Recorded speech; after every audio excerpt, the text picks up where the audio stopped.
오늘 저에게 주시는 하나님 말씀은 고린도전서 5장에서 8장까지의 말씀입니다. 5장. 여러분 가운데 음행이 있다는 소문이 들립니다. 자기 아버지의 아내를 데리고 사는 일까지 있다고 하니 그러한 음행은 이방 사람들 가운데서도 볼 수 없는 것입니다. 그런데도 여러분은 교만해져 있습니다. 오히려 여러분은 그러한 현상을 통탄하고 그러한 일을 저지르는 자를 여러분 가운데서 제거했어야 하지 않았겠습니까? 나로 말하면 비록 몸으로는 떠나 있으나 영으로는 함께 있습니다. 마치 여러분과 함께 있듯이 그러한 일을 저지른 자를 이미 심판하였습니다. 우리 주 예수의 이름으로 여러분이 모여 있을 때 나의 영이 우리 주 예수의 권능과 더불어 여러분과 함께 있으니 여러분은 그러한 자를 당장 사탄에게 넘겨주어서 그 육체는 망하게 하고 그의 영은 주님의 날에 구원을 얻게 해야 할 것입니다. 여러분이 자랑하는 것은 좋지 않습니다. 여러분은 적은 누룩이 온 반죽을 부풀게 한다는 것을 알지 못합니까? 여러분은 새 반죽이 되기 위해서 묵은 누룩을 깨끗이 치우십시오. 사실 여러분은 누룩이 들지 않은 사람들입니다. 우리들의 유월절 양이신 그리스도께서 희생되셨습니다. 그러므로 묵은 누룩 곧 악의와 악독이라는 누룩을 넣은 빵으로 절기를 지키지 말고 성실과 진실을 누룩으로 삼아 누룩 없이 빚은 빵으로 지킵시다. 내 편지에서 음행하는 사람들과 사귀지 말라고 여러분에게 썼습니다. 그 말은 이 세상에 음행하는 사람들이나 탐욕을 부리는 사람들이나 약탈하는 사람들이나 우상을 숭배하는 사람들과 전혀 사귀지 말라는 뜻이 아닙니다. 그러려면 여러분이 이 세상 밖으로 나가야 할 것입니다. 그러나 이제 내가 여러분에게 새기지 말라고 쓰는 것은 신도라 하는 어떤 사람이 음행하는 사람이거나 탐욕을 부리는 사람이거나 우상을 숭배하는 사람이거나 사람을 중상하는 사람이거나 술 취하는 사람이거나 약탈하는 사람이면 그런 사람과는 함께 먹지도 말라는 말입니다. 밖에 있는 사람들을 심판하는 것이 나에게 무슨 상관이 있습니까? 여러분이 심판해야 할 사람들은 안에 있는 사람들이 아니겠습니까? 밖에 있는 사람들은 하나님께서 심판하실 것입니다. 여러분은 그 악한 사람을 여러분 가운데서 내쫓으십시오. 6장. 여러분 가운데서 어떤 사람이 다른 사람과 소송할 일이 있을 경우에 성도들 앞에서 해결하려 하지 않고 불의한 자들 앞에 가서 재판을 받으려 한다고 하니 그럴 수 있습니까? 성도들이 이 세상을 심판하리라는 것을 여러분은 알지 못합니까? 세상이 여러분에게 심판을 받겠거늘 여러분이 아주 작은 사건 하나를 심판할 자격이 없겠습니까? 우리가 천사들도 심판하리라는 것을 알지 못합니까? 그러한데 하물며 이 세상 일이야 말할 나위가 있겠습니까? 그러니 여러분에게 일상의 일과 관련해서 송사가 있을 경우에 교회에서 멸시하는 바깥 사람들을 재판관으로 앉히겠습니까? 나는 여러분을 부끄럽게 하려고 이 말을 합니다. 여러분 가운데는 신도 사이에서 생기는 문제를 해결해 줄 만큼 지혜로운 사람이 하나도 없습니까? 그래서 신도가 신도와 맞서 소송을 할 뿐만 아니라 그것도 믿지 않는 사람들 앞에 한다는 말입니까? 여러분이 서로 소송을 제기하는 것부터가 벌써 여러분의 실패를 뜻합니다. 왜 차라리 불의를 당해주지 못합니까? 왜 차라리 속아주지 못합니까? 그런데 도리어 여러분 자신이 불의를 행하고 속여 빼앗고 있으며 그것도 신도들에게 그런 짓을 하고 있습니다. 불의한 사람들은 하나님 나라를 상속받지 못하리라는 것을 알지 못합니까? 착각하지 마십시오. 음행을 하는 사람들이나 우상을 숭배하는 사람들이나 간음을 하는 사람들이나 여성 노릇을 하는 사람들이나 동성애를 하는 사람들이나 도둑질하는 사람들이나 탐욕을 부리는 사람들이나 술 취하는 사람들이나 남을 중상하는 사람들이나 남의 것을 약탈하는 사람들은 하나님 나라를 상속받지 못할 것입니다. 여러분 가운데 이런 사람들이 더러 있었습니다. 그러나 여러분은 주 예수 그리스도의 이름과 우리 하나님의 성령으로 씻겨지고 거룩하게 되고 의롭게 되었습니다. 모든 것이 나에게 허용되어 있습니다. 그러나 모든 것이 유익한 것은 아닙니다. 모든 것이 나에게 허용되어 있습니다. 그러나 나는 아무 것에도 제재를 받지 않겠습니다. 음식은 배를 위한 것이고 배는 음식을 위한 것입니다. 그러나 하나님께서는 이것도 저것도 다 없애버리실 것입니다. 몸은 음행을 위하여 있는 것이 아니라 주님을 위하여 있는 것이며 주님은 몸을 위하여 계십니다. 하나님께서 주님을 살리셨으니 그의 권능으로 우리도 살리실 것입니다. 여러분의 몸이 그리스도의 지체라는 것을 알지 못합니까? 그런데 내가 그리스도의 지체를 떼어다가 창녀의 지체를 만들 수 있겠습니까? 그럴 수 없습니다. 창녀와 합하는 사람은 그와 한 몸이 된다는 것을 알지 못합니까? 두 사람이 한 몸이 될 것이다 하신 말씀이 있습니다. 그러나 주님과 합하는 사람은 그와 한 영이 됩니다. 음행을 피하십시오. 사람이 짓는 다른 모든 죄는 자기 몸 밖에 있는 것이지만 음행을 하는 자는 자기 몸에다가 죄를 짓는 것입니다. 여러분의 몸은 여러분 안에 계신 성령의 성전이라는 것을 알지 못합니까? 여러분은 성령을 하나님으로부터 받아서 모시고 있습니다. 여러분은 여러분 자신의 것이 아닙니다. 여러분은 하나님께서 값을 치르고 사들인 사람입니다. 그러므로 여러분의 몸으로 하나님을 영화롭게 하십시오. 7장. 여러분이 적어보낸 문제를 두고 말하겠습니다. 남자는 여자를 가까이 하지 않는 것이 좋습니다. 그러나 음행에 빠질 유혹 때문에 남자는 저마다 자기 아내를 두고 여자도 저마다 자기 남편을 두도록 하십시오. 남편은 아내에게 남편으로서의 의무를 다하고 아내도 그와 같이 남편에게 아내로서의 의무를 다하도록 하십시오.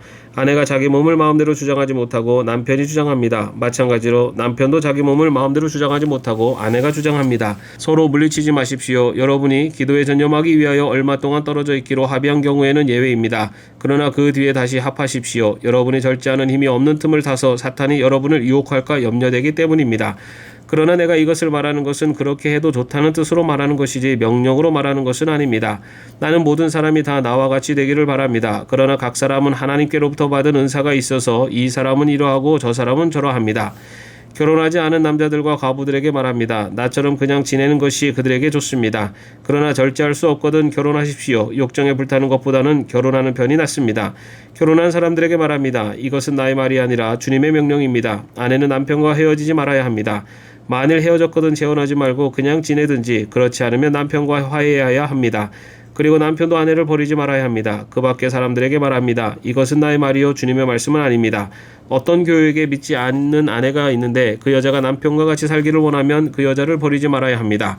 또 어떤 여자에게 믿지 않는 남편이 있는데 그가 아내와 같이 살기를 원하면 그 남편을 버리지 말아야 합니다. 믿지 않는 남편은 그의 아내로 말미암아 거룩해지고 믿지 않는 아내는 그 남편으로 말미암아 거룩해졌습니다. 그렇지 않으면 그들의 자녀도 깨끗하지 못할 것인데 이제 그들은 거룩합니다. 그러나 믿지 않는 사람 쪽에서 헤어지려고 하면 헤어져도 됩니다. 믿는 형제나 자매가 이런 일에 얽매일 것이 없습니다. 하나님께서는 여러분을 부르셔서 평화롭게 살게 하셨습니다. 아내되니여 그대가 혹시나 그대의 남편을 구원하는지 어찌합니까? 남편되니여 그대가 혹시나 그대의 아내를 구원하는지 어찌합니까? 각 사람은 주님께서 나눠주신 분수 그대로 하나님께서 부르신 처지 그대로 살아가십시오. 이것이 내가 모든 교회에서 명하는 지시입니다. 할례를 받은 몸으로 부르심을 받은 사람은 굳이 그 할례 받은 흔적을 지우려고 하지 마십시오. 할례를 받지 아니한 처지에서 부르심을 받은 사람은 굳이 할례를 받으려고 하지 마십시오. 할례를 받은 것이나 안 받은 것이나 그것은 문제가 아니고 하나님의 계명을 지키는 것이 중요합니다. 각 사람은 부르심을 받은 그때의 처지에 그대로 머물러 있으십시오. 노예일 때 부르심을 받았습니까? 그런 것에 마음 쓰지 마십시오. 그러나 자유로운 몸이 될 수 있는 기회가 있으면 어떻게 해서든지 그것을 이용하십시오. 주님 안에서 노예로서 부르심을 받은 사람은 주님께 속한 자유인입니다. 그와 같이 자유인으로서 부르심을 받은 사람은 그리스도의 노예입니다. 여러분은 하나님께서 값을 치르고 사신 사람입니다. 그러므로 사람의 노예가 되지 마십시오. 형제자매 여러분, 각각 부르심을 받은 그때의 처지에 그대로 있으면서 하나님과 함께 살아가십시오. 주님께서 처녀들에 대하여 하신 명령을 나로서는 받은 것이 없습니다. 그러나 나는 주님의 자비하심을 힘입어 믿을 만한 사람이 된 사람으로서 의견을 제시합니다. 지금 닥쳐오는 재난 때문에 사람이 현재 상태대로 살아가는 것이 좋다고 나는 생각합니다. 아내에게 매였으면 그에게서 벗어나려고 하지 마십시오. 아내에게서 놓였으면 아내를 얻으려고 하지 마십시오. 그러나 결혼한다고 할지라도 죄를 짓는 것이 아닙니다. 그리고 처녀가 결혼을 하더라도 죄를 짓는 것이 아닙니다. 그러나 그들이 살림살이로 몸이 고달플 것이므로 내가 아껴서 말해주는 것입니다.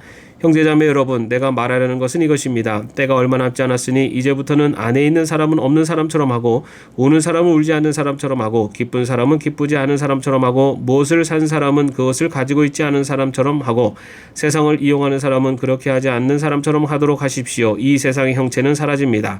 나는 여러분이 염려 없이 살기를 바랍니다. 결혼하지 않은 남자는 어떻게 하면 주님을 기쁘게 해드릴 수 있을까 하고 주님의 일에 마음을 씁니다.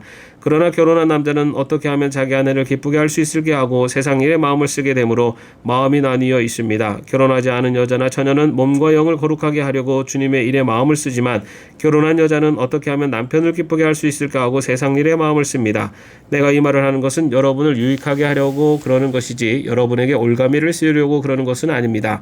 오히려 여러분이 품위 있게 살면서 마음에 헷갈림이 없이 오직 주님만을 섬기게 하려는 것입니다. 어떤 이가 결혼을 단념하는 것이 자기의 약혼녀에게 온당하게 대하는 일이 못된다고 생각하면 더구나 애정이 강렬하여 꼭 결혼을 해야겠으면 그는 원하는 대로 그렇게 하십시오. 결혼하는 것이 죄를 짓는 것이 아니니 그런 사람들은 결혼하십시오. 그러나 결혼하지 않기로 마음을 굳게 먹은 사람이 부득이한 일도 없고 또 자기의 욕망을 제어할 수 있어서 자기 약혼녀를 처녀로 그대로 두기로 마음에 작정하였으면 그것은 잘하는 일입니다. 그러므로 자기 약혼녀와 결혼하는 사람도 잘하는 것이지만 결혼하지 않는 사람은 더 잘하는 것입니다. 아내는 남편이 살아있는 동안에는 그에게 매여 있습니다. 그러나 남편이 죽으면 자기가 원하는 사람과 결혼할 자유가 있습니다. 다만 주님 안에서만 그렇게 해야 할 것입니다. 내 의견으로는 그 여자는 그대로 혼자 지내는 것이 더 행복할 것입니다. 나도 하나님의 영을 받았다고 생각합니다. 8장 우상에게 바친 고기에 대하여 말하겠습니다. 우리는 우리 모두가 지식이 있는 줄로 알고 있습니다. 지식은 사람을 교만하게 하지만 사랑은 덕을 세웁니다. 자기가 무엇을 안다고 생각하는 사람은 아직도 그가 마땅히 알아야 할 방식대로 알지 못하는 사람입니다. 그러나 하나님을 사랑하는 사람은 하나님께서 그를 알아주십니다. 그런데 우상에게 바친 고기를 먹는 일을 두고 말하면 우리가 알기로는 세상의 우상이란 것은 아무것도 아니고 오직 하나님 한 분밖에는 신이 없습니다. 이른바 신이라는 것들이 하늘에든 땅에든 있다고 칩시다. 그러면 많은 신과 많은 주가 있는 것 같습니다. 그러나 우리에게는 아버지가 되시는 하나님 한 분이 계실 뿐입니다. 만물은 그분에게서 났고 우리는 그분을 위하여 있습니다. 그리고 한 분 주님이신 예수 그리스도가 계십니다. 만물이 그분으로 말미암아 있고 우리도 그분으로 말미암아 있습니다. 그러나 누구에게나 다 지식이 있는 것은 아닙니다. 어떤 사람들은 지금까지 우상을 섬기던 관습에 젖어 있어서 그들이 먹는 고기가 우상의 것인 줄로 여기면서 먹습니다.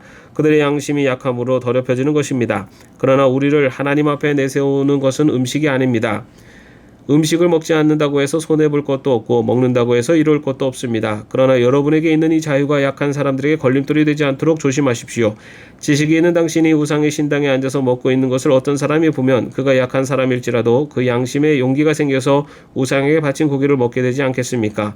그러면 그 약한 사람은 당신의 지식 때문에 망하는 것입니다. 그리스도께서는 그 약한 신도를 위하여 죽으셨습니다.